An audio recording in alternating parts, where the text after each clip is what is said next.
오늘 우리는 왕으로 부름받은 이에게라는 주제로 함께 하나님의 말씀 나누겠습니다. 영화 반지의 제왕 아시죠? 네. 예, 반지의 제왕을 쓴 그 저자가 있습니다. 톨킨이라는 분이 있는데 이분이 그가 쓴 소설의 마지막 장면에서 그가 이 소설을 통해 전하고 싶은 메시지를 우리에게 보여주고 있는데요. 바로 왕의 등극 장면입니다. 이 영화에는 소년 포르도와 그의 친구들이 등장하는데요.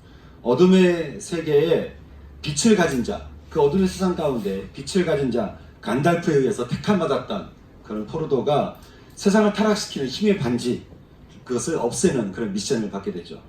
친구들과 함께 떠났던 그 여정에서 결국 반지는 파괴가 되고 왕적이었던 곤도르라는 사람이 이제 왕위에 오르게 됩니다.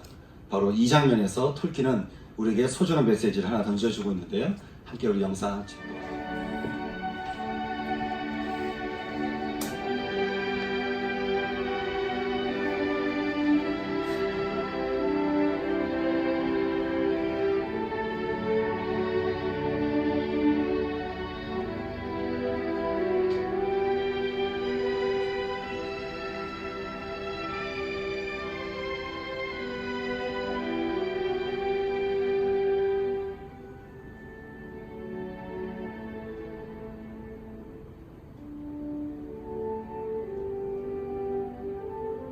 Now come the days of the king.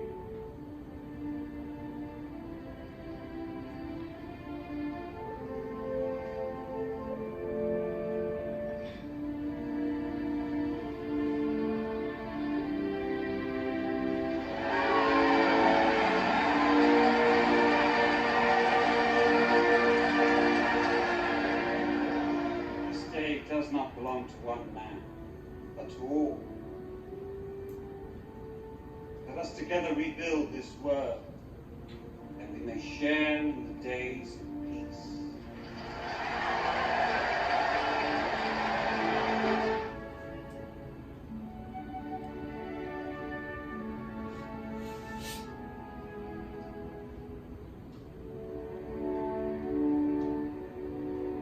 My friends,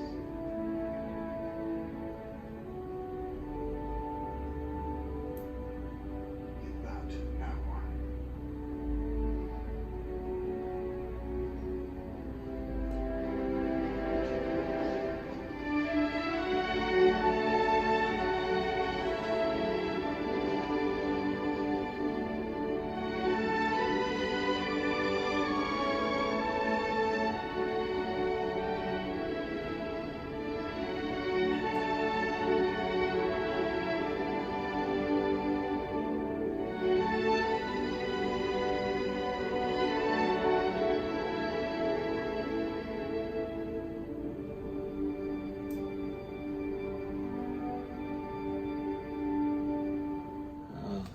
많은 사람들이 그 절대 반지, 그 힘을 갖게 한 절대 반지를 통해서 어둠의 힘을 가지려고 했지만 이 소년 포르도와 그 친구들은 오히려 어둠에 대항해서 그것을 파괴시키게 되죠. 그래서 톨킨은 빛의 나라를 세우는 자가 과연 누구인가? 과연 누가 빛의 나라를 세우게 되는가? 이것을 우리에게 보여주고 있는데 그것은 힘센 자도 아니요, 무슨 용맹한 자도 아니요, 또 요정들도 아니요, 왕족으로 태어난 어떤 특출난 그런 사람도 아니라는 거예요. 조건 없이 참 턱없이 부족해 보이는 그런 작은 자이지만 끝까지 빛을 믿고 신뢰했던 포르도와 그 친구들이 바로 이 빛의 나라를 세운 왕 같은 존재라고 하는 것이죠. 그리고 이것이 우리여야 한다라고 하는 겁니다. 저는 이 장면을 볼 때마다 떠오르는 인물이, 성경 인물이 한 명이 있습니다.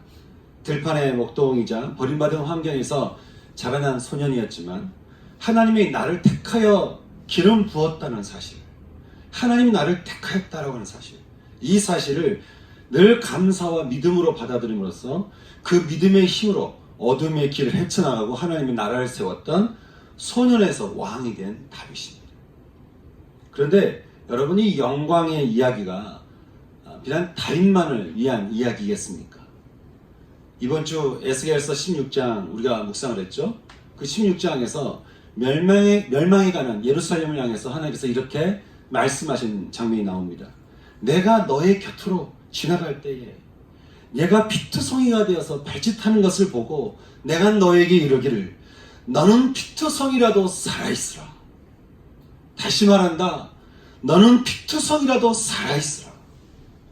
하고는 내가 너를 들의 풀과 같이 많게 하였고 내 옷으로 너를 덮어서 벌거벗음을 가렸으며 내가 너와 언약을 맺고 너를 내게 속하게 하고는 내가 물로 너의 피를 씻어 없애고 너에게 기름을 바르고 수놓은 옷을 입히고 가죽 신을 신기고 또 폐물로 채고 목걸이를 목에 걸고 귀걸이를 귀에 걸고 화려한 왕관을 머리에 씌워서 극히 곱고 형통한 왕후가 되게 했다는 거예요.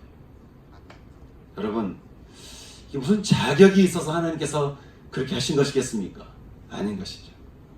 하나님께서 십자가에서 우리를 위해 죽으심으로 이 피의 언약을 우리가 맺어주셨기 때문에 그 언약으로 인해서 우리가 용서를 받고 그 언약으로 인해서 우리가 보호를 받으며 하나님 나라를 세우는 왕같은 제사장으로 살아갈 수 있게 되었다고 하는 것입니다.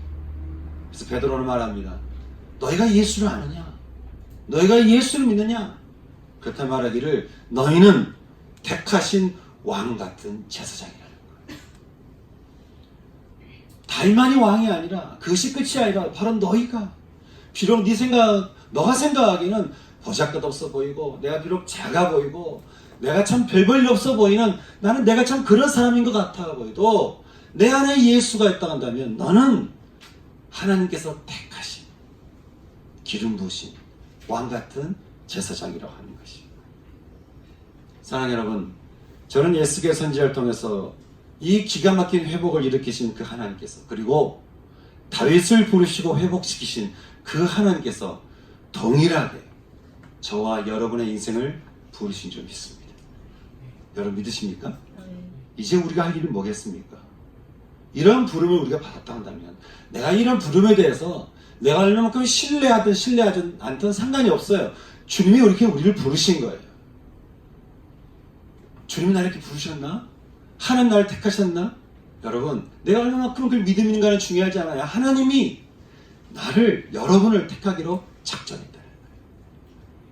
그러면요, 이제 우리가 할 일은 뭐겠습니까? 그것은 우리에게 주신 이 은혜를 그냥 받는 것입니다. 여러분, 은혜라고 하는 것은 노력이 아니에요. 은혜는 받는 겁니다. 그리고 은혜는 믿는 겁니다. 자꾸 주신 은혜를 가지고 생각하고 또 따지고 재고 이게 맞는지 안 맞는지 생각하고 여러분 그게 은혜, 그런 것은 은혜를 받는 태도가 아닌 거예요. 은혜는 받는 거예요. 은혜는 내가 취하는 거예요. 은혜는 믿는 겁니다. 하나님이 여러분에게 내가 너를 이렇게 불렀다 하면 그냥 믿는 거예요. 하나님께서 여러분에게 축복하셨다고 말씀하신 거를 내가 이것을 생각하고 제거하는 것이 아니라 그것은 받는 것이고 취하는 것이고 믿는 겁니다. 여러분, 믿는 만큼 우리 삶에 놀라운 일들이 일어날 줄 믿습니다. 왜 우리 안에 증거가 없는가? 믿지 않기 때문에 그래요. 은혜가 없어서가 아니에요. 하나님께서 우리에게 주신 은혜가 얼마나 큰데요. 근데 왜 우리 삶에 증거가 약해요? 믿지 않기 때문에 그렇습니다. 저는 여러분 삶 가운데 하나님께서 부어주신 어떤 은혜든 간에 그것을 다 믿고 신뢰할 수 있는, 그래서 내가 마음껏 취할 수 있는 그런 은총이 저와 여러분 가운데 있기를 주님의 이름으로 축원합니다. 다윗은 자신을 기름 부어주신 하나님의 은혜로 인한 감사와 기쁨이 있는 사람이었습니다. 그것을 믿었어요. 그랬기에 세상은 그를 광야로 내몰았지만 그는 오히려 그 광야에서 백성을 얻었고요, 대제사장을 얻었으며 어느 단가는 왕으로 세워질 거라고 하는 그런 언약을 맺게 되고 마온과 엔기에 대해서 사울을 대적하지 않고 용서함으로써 그런 진정한 왕이 되어갈 수 있었습니다.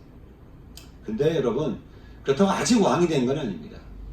왕이 되기까지는 아직 2단계 정도의 단계가 필요했는데 이것은 왕같은 제사장으로 부름받은 우리 역시, 은혜를 받은 우리 역시 필요한 2단계라고 하는 것입니다.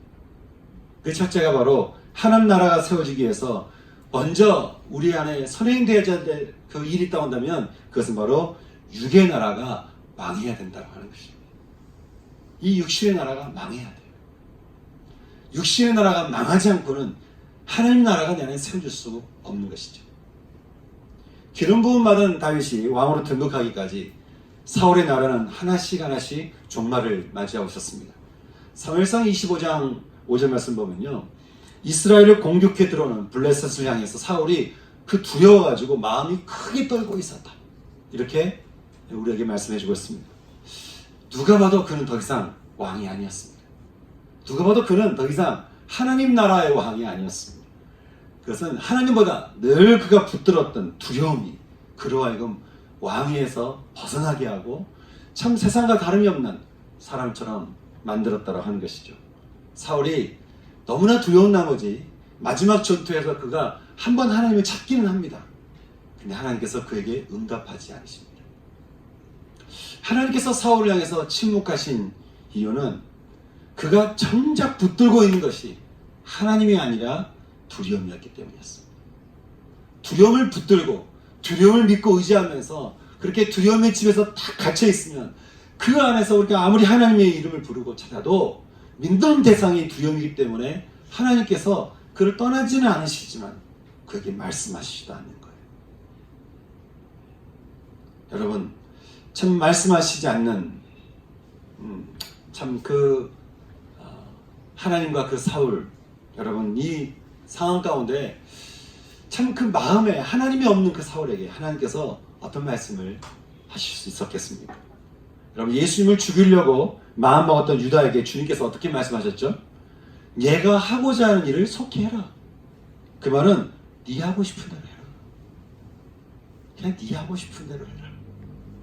어차피 네 마음가운데 내가 없고, 어차피 네 마음가운데 나를 따르고자 하는 마음이 없고, 내가 무슨 말을 해도 어떤 은혜를 부어줘도 네가 그것을 믿을 마음이 없기 때문에 그냥 네 마음대로 하라는 거예요. 그렇게 해서 유다가 예수님을 팔고 그는 자기를 자살하는 비참한 죽음을 맞이하게 됩니다. 사울이 그랬고 이스라엘이 그랬습니다. 그들에게 있어서 하나님은 나를 위한 종교였지 내가 믿고 따르고자 하는 믿음의 대상은 아니었습니다.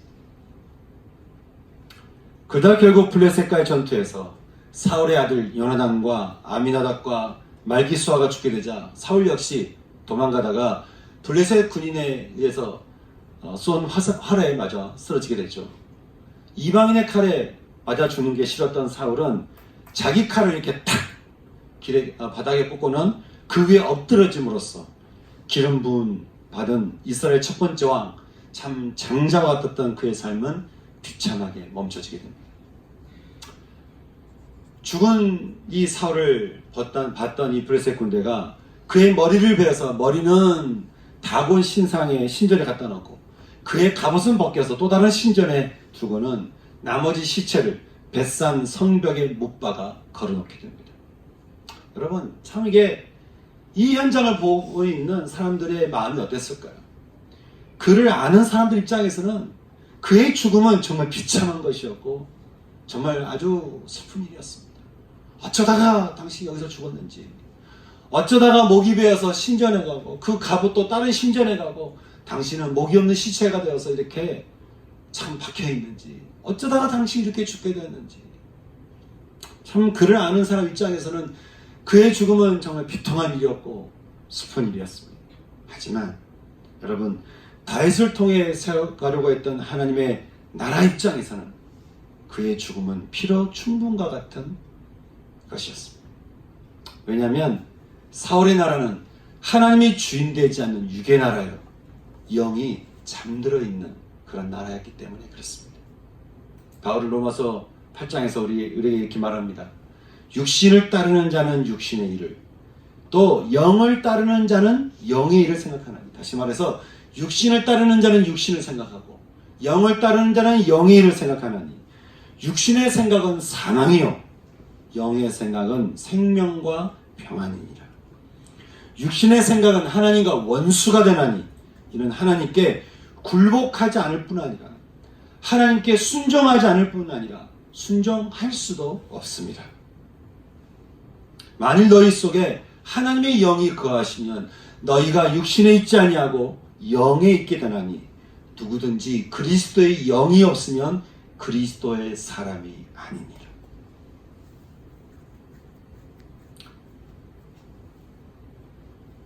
참 육신으로 가득 찼던 사울의 나라, 그 사울의 나라는 사울의 죽음으로 인해서 이제 무너지게 되었습니다.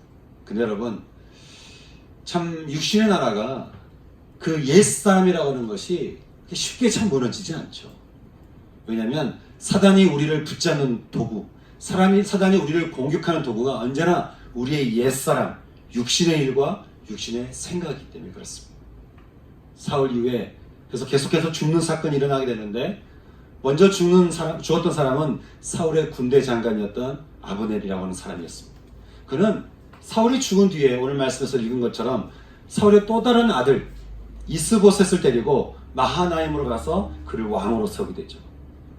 그런데 사울의 아들 이스보셋을 철저하게 무시하면서 자기 힘으로 이스라엘을 세우려고 했던 그는 왕권이 결국에는 다윗에게 있음을 알고요, 다윗과 화친하면서 언약을 맺게 됩니다. 그런데 그 화친을 하고 집에 돌아가던 중에 그만 다윗의 군대 장관이었던 요압에 의해서 살해를 당하고 말죠. 요압이 동생 아사엘을 죽인 죄를 물어서 왕과 언약을 맺은 사이인데, 그는 함부로 나서서 자기 멋대로 그 아브넬을 죽여버리게 됩니다. 이른해서 이제 사울 왕가의 힘은 거의 이제 사라지게 되는 그런 결론을 낳게 되는데요. 그래서 이제 남은 그 이스보셋은 사실 뭐 더 이상 의미가 없었습니다. 그래서 부하 레갑과 바나가 낮잠 자는 이 이스보셋을 죽임으로써 이제 사울 왕의 시대는 완전히 끊어지게 되는데, 참 너무나 안타까운 죽음의 연속인 거예요. 사울 왕이 먼저 사울의 자녀들이 다 죽고, 또 한 명 살았는데 어쨌든 사울 왕이 또 죽고, 또 그를 따르던 군대 장관이 죽고, 또 마지막 물론 한 명이 남긴 했지만 이스보셋이 저 죽음으로 인해서 정말 계속해서 죽음을 맞이하게 되는 사울의 집안인 것이죠. 근데 여러분, 너무나 안타까운 죽음의 연속이긴 했지만 하나님의 나라가 이스라엘에 세워지기 위해서는 이 사울의 나라는 완전하게 멸망을 해야만 했습니다. 여러분, 마찬가지로요, 우리 가운데 하나님 나라가 세워지기 위해서 여러분 절대적으로 우리가 거쳐야 되는 단계가 있다고 한다면 그것은 바로 내 안에 있는 옛사람, 그 육신의 나라의 멸망인 것입니다. 주님이 말씀하셨습니다. 누구든지 나를 따라오려거든, 누구든지 하나님의 나라가 임하는 삶을 살려거든 자기를 부인하고 내가 붙들고 있는 옛사람을 어떻게 해요? 거절하고 자기 십자가를 지고 나를 따르라는 거예요. 육이 죽는 십자가를 지고 나를 따라서 네가 살라고 하는 것이죠. 여러분, 옛사람, 그 육신의 나라가 있는 한 영의 나라, 하나님의 나라는 우리 가운데 온전히 임할 수가 없습니다. 그래서 우리에게 정말 중요한 것은 내 안에 육신의 나라가, 이 육의 나라가 완전히 멸망하는 것이 너무나 중요한 것이죠. 만약에 우리가 과거를 가지고 우리가 지금 하나님께 주신 은혜를 가지고 살아간다 한다면 여러분 얼마나 언밸런스가 되겠어요. 이거는 같이 살아갈 수가 없는 것이에요. 오류가 날 수밖에 없는 것이죠. 그와 비슷한 상황이 지금 우리 외교 가운데 우리가 벌어지고 있는데요. 우리는 지금 일본이 일으킨 경제 전쟁 가운데 우리가 있습니다. 일본이 이런 일을 한 궁극적인 이유는 참 과거에 대해서 직면하고 싶지 않고 별로 그것을 해결하고 싶지 않은 거예요. 어떤 문제가 있으면 그 문제에 대해서 직면하고 풀어가고 해결해야 되는데 그러고 싶지가 않은 거예요. 마치 없는 것처럼, 그런 일을 내가 하지 않는 것처럼 그렇게 그들이 대하는 것이죠. 그래서 자꾸 과거를 부인하다 보니까 어떻게 말합니까? 자신들이 우리를 침략했기 때문에 우리나라가 발전할 수 있었고, 위안부 같은 반인류적인 밖에는 거짓말일 수 있으며, 며칠 전에 일본의 한 지사가 이렇게 얘기를 했죠. 위안부 소녀상은 일본인에게 수치를 주는 것이고, 설사 일본이 잘못했다 할지라도 우리는 돈을 줬으니 우리 다 끝났다는 거예요. 오히려 우리가 미국으로부터 원자폭탄을 맞았기 때문에 무고한 우리 일본이 피해를 당했고, 그래서 우리는 미국과의 화해를 할 망정 아시아 사람들과 화해할 이유가 없다는 거예요. 근데 참 똑같이 전 세계의 전쟁을 일으켰던 독일은 굉장히 다른 모습을 우리에게 보여주고 있는데, 얼마 전 독일 현직 총리가 폴란드 바르샤바에서 열리는 제2차 세계대전 80주년 기념식에서 이렇게 말을 했다고 하죠. 우리는 부끄럽습니다. 우리는 부끄럽습니다. 이전 세대들의 잘못은 우리가 계속해서 짊어져야 할 짐입니다. 여러분, 우리는 부끄럽습니다. 저는 위안부 할머니들께서 정말 듣고 싶었던 한마디가 아닌지 모르겠습니다. 유대인들 희생자 앞에서 참 무릎을 꿇었던 빌리 브란트 독일 총리가 있었습니다. 이 희생자 앞에서 무릎을 꿇고 우리가 잘못했습니다. 이것은 우리가 잘못한 겁니다. 이것은 우리가 짊어져야 될 큰 죄요, 우리의 짐입니다. 이렇게 참 무릎을 꿇었던 이 독일 총리 이후에 모든 독일의 지도자들은 지도자가 되면 항상 먼저 하는 일이 가서 똑같이 말하는 거예요. 우리가 잘못했습니다. 우리가 인류에게 큰 죄를 저질렀습니다. 그렇게 해서 독일과 유럽은 치유가 되어가고 있었고, 또 많은 일이 독일을 품게 되는 하나의 또 가족이 되는 일들을 우리가 보게 되는 것이죠. 새로운 독일이 들어섰을 때 독일은 헌법을 이렇게 만들었다고 합니다. 다시는 이전으로 돌아가서는 안 된다. 이게 헌법에 있는 내용이에요. 다시는 이전으로 돌아가서는 안 된다. 일본은 그렇게 말한 적이 없습니다. 여러분, 과거를 붙들고 있으면 어떻게 회복이 오고 어떻게 미래를 향해 갈 수가 있겠습니까? 내 안에 있는 옛사람과 내 안에 있는 육의 생각과 또 육의 마음과 육의 감정과 육의 습관을 붙들고 내 안에 그렇게 사울의 나라를 버리지 못하고 내 안에 그렇게 사울의 나라를 내가 직면해서 하나님과 그것을 문제를 풀어가지 않고 그 사울의 나라를 내 안에서 완전히 내가 내려놓지 않고 어떻게 하나님 나라가 주는 그 놀라운 영광과 기쁨과 은혜를 우리가 누릴 수 있겠습니까?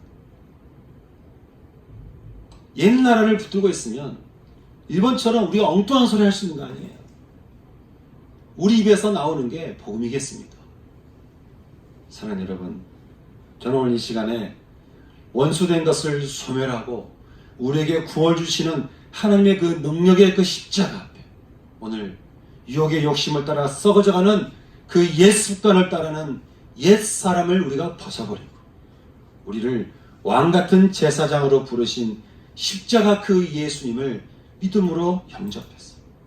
우리 입술로는 참 우리 안에 있는 그 사울의 나라를 회개함으로 또 그 죄를 분명하게 자백하고 또 내가 못하겠거든 하나님 내 안에 임하셔서 하나님 내 안에 있는 그 육의 나라가 멸망하게 하시고 오직 내 안에 하나님 나라가 임하게 하여 주시옵소서.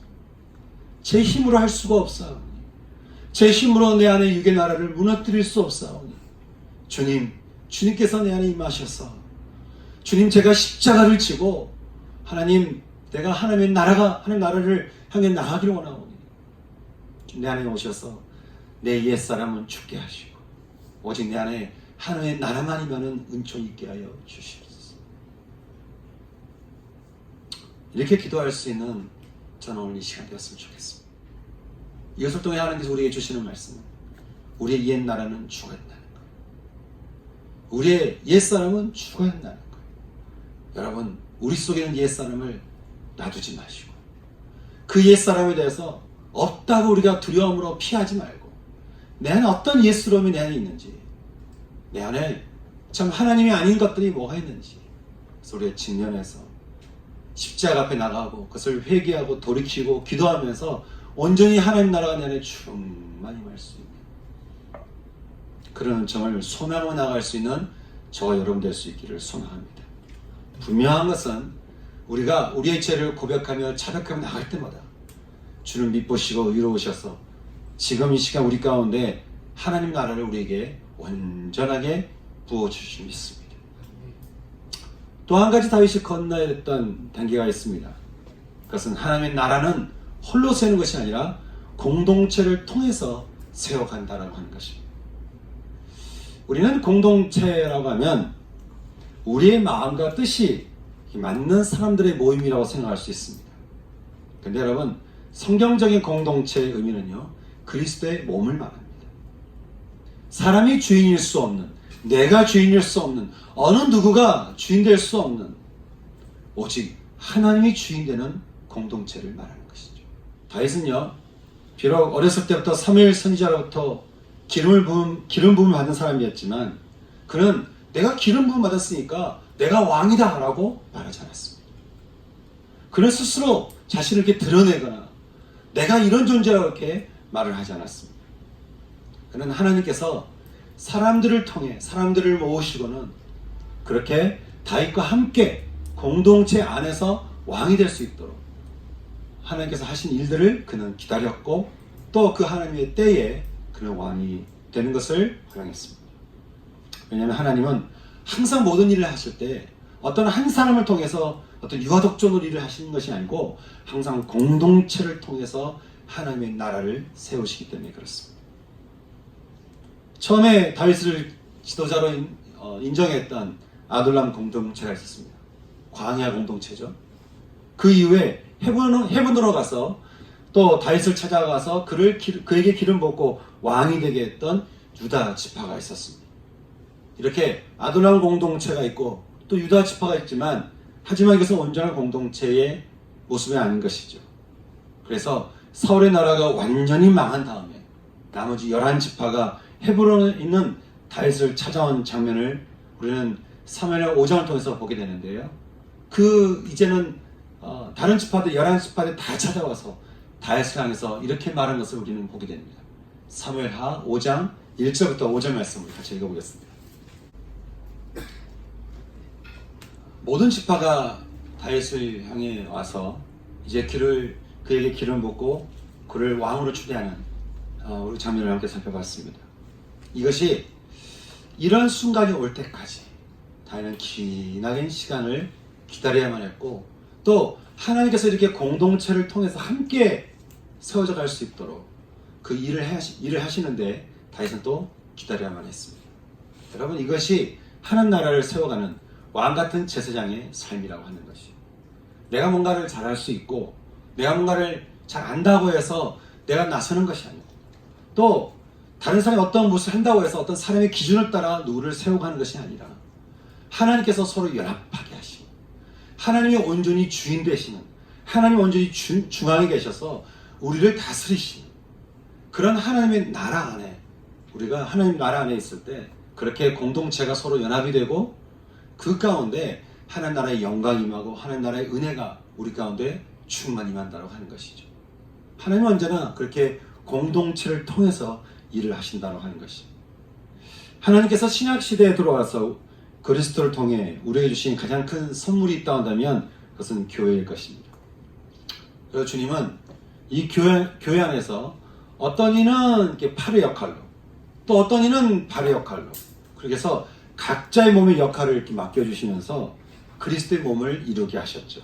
그리고 그렇게 주인 되시는 예수님을 통해서 함께 모여서 각자가 있는 그 역할을 통해 서로 함께 연합이 될 때, 그래서 그리스도의 몸을 이뤄가게 될 때 바로 하나님의 나라를 경험할 수 있도록 인도해 주셨습니다.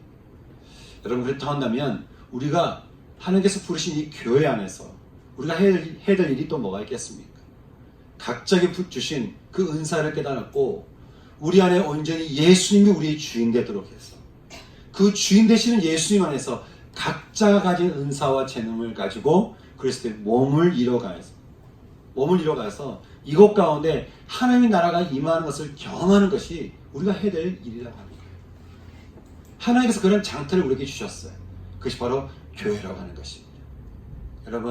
여러분이 교회 안에서 하나님께서 여러분에게 어떤 은사와 어떤 재능을 주었다고 생각되십니까? 여러분이 그냥 나는 이 교회 와서 그냥 예배드리고 내가 할 수 있는 것은 예배드리는 게 전부니까 라고 생각한다면 여러분 교회를 잘 모르는 거예요. 교회라고 하는 것은 몸을 이루는 장소인 것입니다. 그리고 교회라고 하는 것은 몸을 이루는 동시에 하나님의 나라가 임하는 장소이고, 또 하나님의 나라가 임하는 동시에 하나님의 영광이 임하고 하나님의 은혜를 우리가 입게 돼서 이 은혜를 가지고, 이 영광을 가지고 이제 우리가 세상에 나가도록 하나님께서 우리에게 주신 축복의 통로라고 하는 것이죠. 그래서 우리는 이 교회 안에서 오직 주인 되신 예수님 안에서 내게 주신 은사와 또 그 부르심을 따라 우리 서로 동역하고 서로 한 몸이 되어갈 수 있도록 우리가 함께 할 수 있어야 한다고 하는 것이에요. 여러분, 그래서 우리가 서로서 위탁하는 것이 필요하죠. 그래서 우리가 함께 하는 나라를 세워가는 것이 중요한 것이에요. 왜냐하면 이것이 바로 교회를 우리에게 주신 하나님의 디자인이기 때문에 그렇습니다. 하나님은 그것을 통해 우리가 이 세상에 왕같은 제사장으로 세워져 갈 수 있도록 도와주시고, 또 이 세상에 왕같은 제사장의 삶을 살 수 있도록 우리를 인도하신다라고 하는 것입니다. 사랑하는 여러분, 그렇다면 우리 역시 이 교회 안에서 하나님께서 나에게 뭘 원하시는지, 첫 번째 뭐겠습니까? 내 안에 주인 되신 분이 오직 예수님이 되는 것이죠. 그리고 또 묻는 거예요. 하나님, 내가 공동체 안에서 하나님께서 내게 주신 은사와 또 부르심은 무엇입니까? 내가 뭔가를 해야 되는 부담감이 아니라 하나님을부터 주시는 은사와 부르심을 내가 듣는 거예요.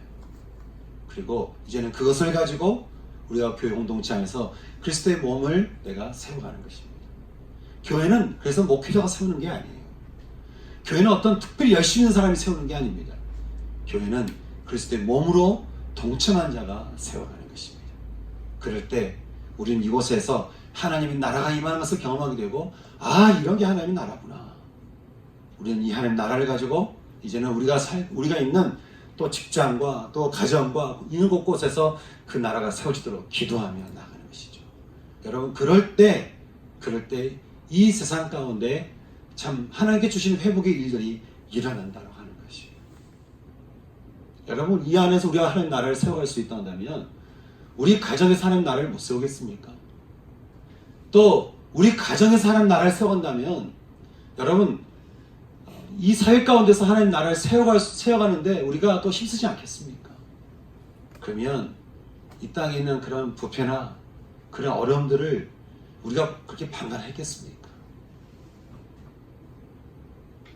저는 하나님께서 우리에게 이 참 왕같은 자로 부르신 이 부름 앞에 저는 오늘 이 아침에 함께 기도하고 싶은 것은, 정말 다윗의 나라가 온전히 세워지기까지 사울의 나라가 완전히 멸망했던 것처럼 하나님, 내 안에 사울의 나라가 완전히 망하는 하나님 그런 은혜 있기를 소망합니다.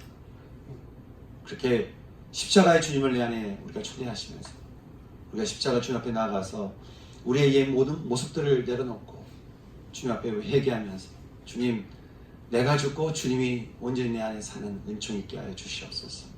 그리고 내 안에 하나님 나라가 임하게 해주시고, 또 우리 교회 안에, 이 공동체 안에 각자의 부르심 또 은사와 부르심을 따라서 하나님 나라를 함께 세워감을 통해서 그리스도의 몸을 세워가는 하나님 그 은혜가 우리 교회 가운데서도 일어나게 하여 주시옵소서. 온전한 내 안에, 그리고 이 교회 안에 하나님 나라가 온전히 임할 수 있도록 기도할 수 있는 저는 이 아침이 되었으면 좋겠습니다. 혹시 여러분 마음 안에 내가 붙들고 있는 어떤 고집 같은 거 있으십니까? 주님이 온전히 내 안에 주인 되기를 원하시는데 참 그 예수님이 내 안에 주인 되신 것을 내가 혹시 거부하거나 받아들이지 않는, 혹시 우리 안에 그런 연약함과 죄됨이 있지는 않으십니까? 여러분, 우리 모습 있는 그대로 십자가 앞에 나가서 기도하십시다. 주님, 내가 죽고 내 안에 주님이 계시기 원합니다. 내 안에 죄된 내가 죽고 생명의 주님이 내 안에 하나님 계시기를 소망합니다. 하나님께 먼저 기도할 수 있는 이 시간 됐으면 좋겠습니다. 같이 기도할까요? 기도하겠습니다. 하나님 아버지,